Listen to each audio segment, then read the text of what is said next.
Welcome. I'm Kinetic Symphony. I hunt down and report on weird and true mysterious stories, from glitches to the paranormal. Case file number 1379, written by Avor Boy, Whispers of the Dawn. I was in a choir and was super excited for this trip we were taking to San Antonio for a competition, except I had to wake up really early to get there on time for the bus to show up.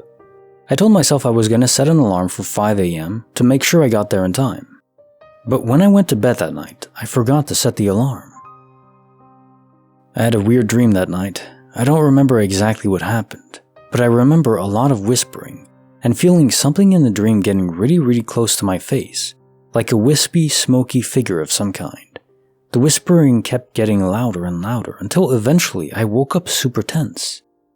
Normally when I wake up, I'm a little groggy, and it takes me a minute to get out of the bed, but this time around I was fully awake and alert. I laid there for a few seconds, a little freaked out by the dream. Then I rolled over to check my phone and see what time it was. It was exactly 5 in the morning. Case file 1379, Whispers of the Dawn.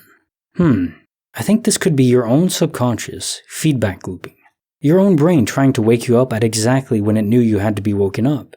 And it's really something we can actively train ourselves to do. It's really cool. It's a circadian rhythm alarm. Basically, you think very hard about a specific time just before going to bed. This forces that memory to be cataloged by your subconscious into the dream state and increases the chances of waking up at that time naturally. And if you do it enough, you train your whole body to respond to that specific time. We have our own internal clock of sorts, so it works well. Much better than artificial alarms, at least for me, since I always hit the snooze at least 5 times if I have to set an actual alarm. Don't like that. Case file number 1380, written by Karaokechameleon. The Phantom Prescription. A few years ago, my 60-year-old mother came to visit me from another state for a couple weeks. She's had a lot of medical issues in the past, so she brought a big bottle of pain pills with her. A few days into the visit, she goes to take her next dose and can't find the bottle anywhere.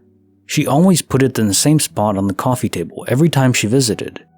No one else had entered my apartment, and I didn't have a pet that could have hidden it somewhere. It made absolutely no sense. We spent hours looking for this bottle, under furniture, between cushions, in the freezer, in the trash, to no avail. She was in so much pain, and I felt so terrible about it. We were entirely perplexed and weirded out about the whole thing. The next day, she decided to cut the trip short so she could go back to her state and get another prescription from her doctor. A few months later, I was going through some old boxes in the closet and there it was, inside a box under 2 other boxes that hadn't been opened in years. It was a pretty big what the hell moment. Let my mom know I found it and returned it to her when she visited again. Soon after that, she weaned off the pills entirely and didn't need them anymore. Maybe it was a good thing it disappeared that one time. The involuntary detox may have woken her up. Who knows? Weird stuff. Case file 1380, The Phantom Prescription. So yes, I do believe it was a positive turn of events. Maybe it is just a random glitch that just happened to benefit her.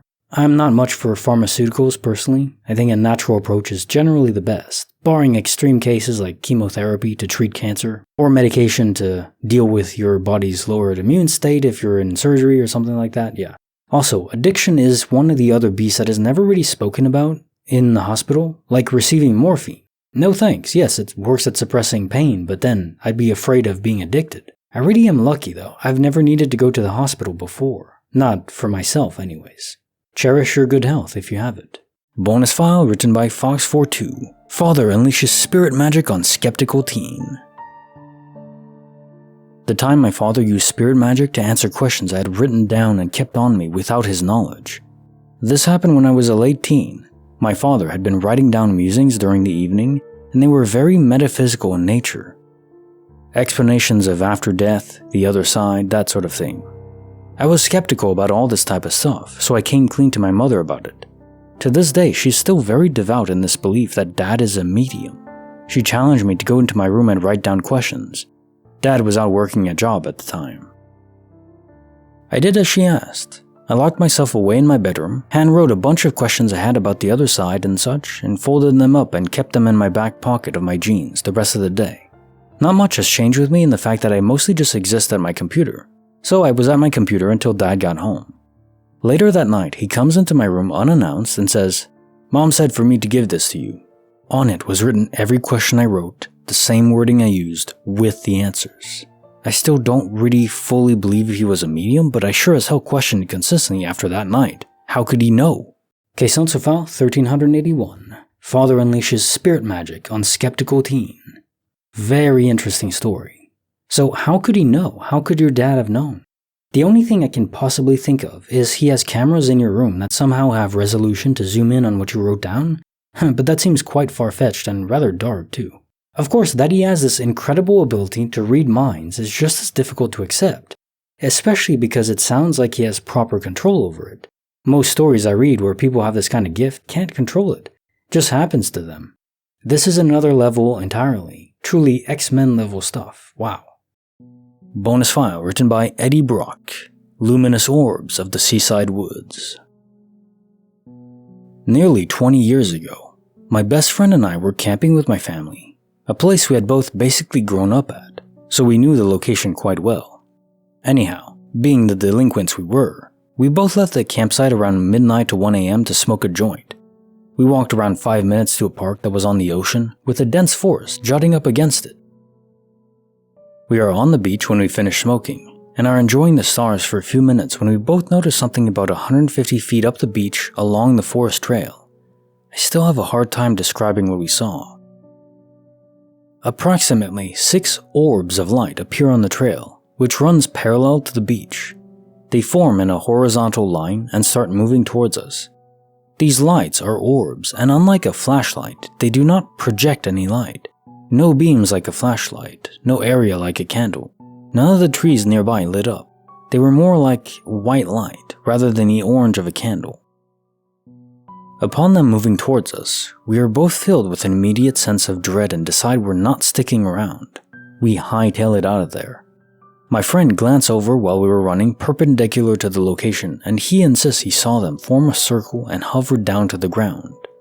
Upon discussing it for a bit, we go back armed with weapons and flashlights to see, and there is nothing to note. I have to repeat that this was not in a location where fireflies reside, and even if there was a human element behind these lights, they were moving towards us at a pace people couldn't possibly move through a wooded forest in pitch dark. I'm in my 30s now with a family, and whenever I see my friend, we still talk about it and shake our heads trying to just explain it. Case notes for the bonus file. Luminous Orbs by the Seaside Woods. This sounds more alien than spiritual to me. So you think about ball lightning, or as we like to think about it, spiritual orbs. Definitely they emit light, usually more blue, sometimes green or orange, and don't involve feelings of dread or terror. Though people sometimes are apprehensive, of course, because they don't know what the hell it is. Nor are they usually in large groupings like this, moving together. So aliens? Maybe. Perhaps a ship of which you could only make out the light fixtures. That could explain the dread as well. And why they were gone when you came back. And now time for the quote of the day. A compliment is a gift not to be thrown away carelessly, unless you want to hurt the giver. Eleanor Hamilton. You know, I've been trying to give out more compliments lately, and I don't think people expect it. These days it's pretty rare. To just compliment someone for something true that you think is pretty cool about them, with no ulterior motive, just because you think it makes sense to say. That positive reinforcement, it translates over time, it ripples out, it amplifies. If people carry it forward, well, there's no telling how much a single compliment can change the world. Give it a try. And yes, if you are complimented, say thank you. That kind of positivity should be reciprocated. Like the video, subscribe, hit the bell. Kinetic Symphony signing off.